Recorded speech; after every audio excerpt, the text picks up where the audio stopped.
దేవుని ఉన్నతమైన, పరిశుద్ధమైన, శ్రేష్టమైనటువంటి నామములో అనుదినము దేవుని వాక్యం ఉంటున్న మీ అందరికీ కూడా ఉదయపూర్వకమైన నిన్ను మనసుతో వందనాలు తెలియజేస్తున్నాను. ఈరోజు వాక్య భాగం మత్తయి సువార్త 1వ అధ్యాయం 22వ వచనం.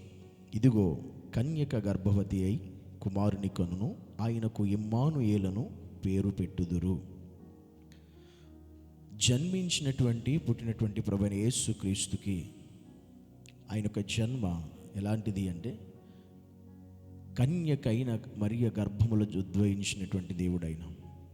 కన్య అనే అర్థం ఆమె పరిశుద్ధురాలు, పవిత్రురాలు అని అర్థం. కన్యక అంటే ఏ పాపం ఇంకా చేయలేదు, ఏ తప్పుడు మార్గంలో లేని అలాంటి కన్యక, పరిశుద్ధతను కాపాడుకునే కన్యక జీవితంలో దేవుడు ఉద్భవించి ఆయన జన్మించాడు ఈ లోకంలో. జన్మించినటువంటి యేసయ్యకు పెట్టబడిన ఒక పేరు ఏంటంటే, ఆయనకు ఇమ్మానుయేలను పేరు పెట్టుదురు.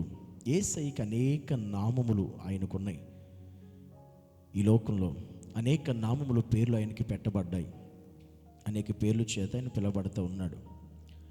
దేవుని సన్నిధిలో ఆయనకు అందులో ఒక పేరు ఇమ్మానుయేలు అని పేరు పెట్టబడింది. ఇమ్మానుయేలు అనగా అర్థం దేవుడు మనకు తోడై ఉన్నాడు అని అర్థం. పుట్టినటువంటి దేవాతి దేవుడు ఎవరు అనంటే ఇమ్మానుయేలుగా ఆయనకి పేరు పెట్టారు. అంటే దేవుడు మనకి తోడై ఉన్నాడు. అంటే ఈ లోకంలో మనుషులకు కొంతమంది, చాలామంది నేను ఒంటరి వాడిని, నేను ఒంటరి దాన్ని, మాకెవరూ లేరు, నాకెవరూ లేరు, మా కుటుంబానికి ఎవరూ లేరు అన్నట్టుగా చాలామంది ఈ లోకంలో ఒంటరిగా జీవితాలు జీవిస్తున్నటువంటి వారు, దిగులు పడుతున్నటువంటి వారు, కృంగిపోయినటువంటి వారు చాలామంది కూడా కనబడుతూ ఉంటారు. అలాగే ఎవరైతున్నారో వారందరికీ పుట్టినటువంటి యేసుక్రీస్తు పెట్టబడిన పేరు మన జ్ఞాపకం చేసుకుంటే, ఇమ్మానుయేలు అంటే దేవుడు మాకు తోడై ఉన్నాడు. ఎవరైతే ఈ రకంగా మాకు ఎవరూ లేరు, మేము ఒంటరి వాళ్ళం, మా జీవితాలు ఒంటరి, మా బ్రతుకులు ఒంటరి, మా కుటుంబాలు ఒంటరివి, మాకు ఎవరు లేరని బాధపడుతున్నారు, గుర్తుపెట్టుకుని మీకు దేవుడు ఇమ్మానుయేలుగా ఈ లోకంలో జన్మించాడు. ఇమ్మానుయేలుగా ఆయన ఈ లోకానికి వచ్చాడు. అలా అనుకునే నీకు ఆయన తోడుగా ఉండడానికి, నీ పక్షంగా ఉండడానికి, నీ పక్కన నిలబడడానికి, నీకు అండగా ఉండడానికి నా యేసయ్య ఈ లోకంలో జన్మించడానికి కారణం ఒకటి.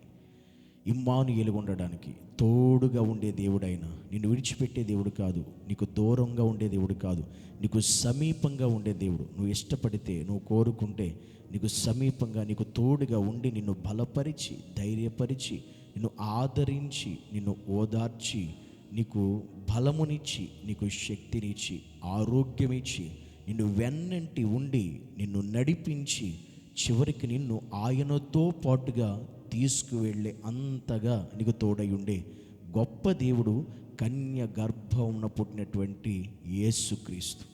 అందుకే ఆయనకు పెట్టబడిన పేరు ఇమ్మానుయేలు. ఇమ్మానుయేలు అంటే తోడు ఉన్న దేవుడు. అందుకే ఈరోజు నువ్వెప్పుడు కూడా, ఏ పరిస్థితిలో కూడా, ఎలాంటి సందర్భంలో కూడా నాకెవరూ లేరు అనే ఆలోచన మనకు రాకూడదు. యేసయ్యను నమ్మాక, యేసని కలుగున్నాక, ఆయన నమ్మవంటే దాని అర్థం ఆయనకి తోడుగా ఉన్నాడు అని అర్థం. అట్టి తోడుగా ఉన్నటువంటి దేవుడు మనకున్నప్పుడు ఏ పరిస్థితుల్లో మనం దిగులు పడొద్దు, అధైర్యపడొద్దు, కృంగిపోవద్దు. ఆయన మనతోనే ఉన్నాడు. మనతో ఉండడానికి లోకానికి వచ్చాడు. సదాకాలం మనతో ఉంటానని వాగ్దానం చేశాడు. అది ఇప్పుడు మనం ఎన్నడూ మర్చిపోకూడదు. కనుక మన యేసయ్య ఈ లోకానికి వచ్చింది విడిచిపెట్టి వెళ్ళడానికి కాదు, మనతో ఉండడానికి, మనం ఆయనతో ఉండడానికి, ఆ మార్గాన్ని ఏర్పాటు చేయడానికే ఆయన ఈ లోకంలోకి వచ్చాడు.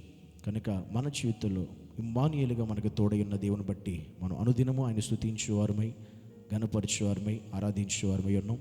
అట్టి కృతజ్ఞత కలిగిన భావం, ధైర్యముతో కూడినటువంటి ఆత్మవిశ్వాసం దేవుడు మనందరికీ దయచేయునుగాక. ఆమేన్. యేసయ్య నీకు వందనాలు, స్తోత్రం. ఇమ్మానుయేలుగా మాకు ఈ లోకానికి వచ్చిన దేవా, మాకు తోడై ఉన్నవాడా, మమ్మల్ని నడిపించేవాడా, నీకే వందనాలు, స్తుతులు, స్తోత్రములు చెల్లిస్తూ యేసు నామములో ప్రార్థించి వేడుకుంటున్నాము తండ్రి. ఆమేన్.